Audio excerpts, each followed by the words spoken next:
მამაჩემი იყო მწყემსად, გადიოდა, მომთაბარეობდა. დახარწეს სახში არ ყოფილა მამაჩემი.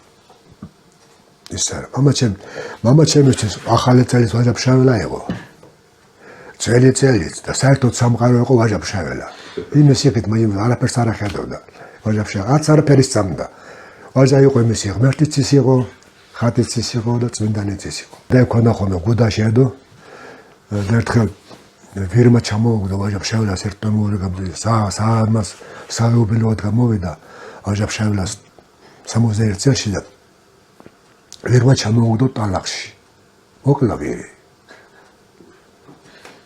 რისიც ვინ ჩამოუგდა შენა. დეშრონოტოპი და მოკლა. აიღო ის ციგნი და ისე სუფთა, ისე მოუარა, ისე გაასურდა, ელალა ისე რაღაცა გააშრო, გააცალა მტერი და მე აღარ მოუღია, აღარ დავოდი არსად. სულ დაქონდა თან.